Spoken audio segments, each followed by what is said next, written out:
یہ ہے روحانی چراغ، جادو، بندش، حسد، سب کا قرآنی توڑ، صرف وہی جو قرآن و سنت سے ثابت ہو۔ روحانی چراغ میں خوش آمدید۔ روزمرہ کے مسائل کے روحانی حل کے لیے آپ کا بہترین چینل۔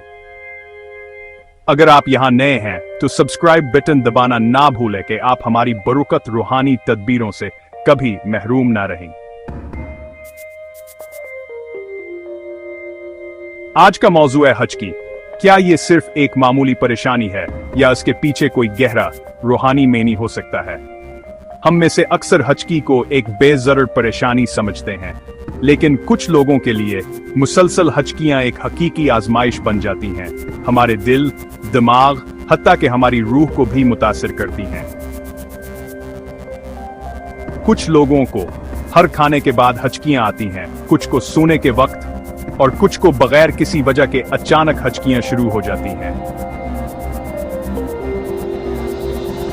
جب طبی سائنس کے پاس کوئی جواب نہیں ہوتا تو روحانیت قدم بڑھاتی ہے۔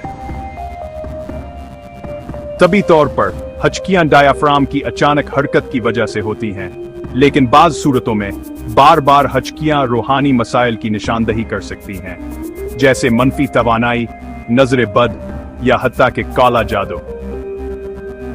تو میں آپ کے ساتھ ایک آزمودہ اور مؤثر روحانی علاج شیئر کرتا ہوں جو سادہ اور مؤثر دونوں ہے۔ اگر آپ کو بغیر کسی وجہ کے حجکیاں آنے لگیں تو وضو کریں، پھر سورہ فاتحہ 7 بار پڑھیں۔ ہر بار پڑھنے کے بعد یہ دعا 3 بار پڑھیں: اللہم اذہب عنی البلاء و ارفع عنی الہم والوسوسہ و اشفنی شفاء تاما۔ پھر اپنے ہاتھوں پر آہستہ سے پھونکیں اور انہیں اپنے سینے اور پیٹھ پر پھیریں۔ انشاءاللہ آرام آ جائے گا۔ اگر کوئی بچہ یا کوئی اور حجکیوں سے پریشان ہے تو یہ آزمائیں، یا ہائی یا قیوم۔ یندین ویل بار پڑھیں، پانی پر پھونکیں اور انہیں وہ پانی پلائیں۔ یہ ایک طاقتور علاج ہے جو بارہا آزمایا گیا ہے۔ یہاں ایک اور ترکیب ہے: سورہ کوثر 3 بار شہد کے چمچ پر پڑھیں اور اسے چاٹ لیں۔ حجکیاں فوراً رک جانی چاہیے۔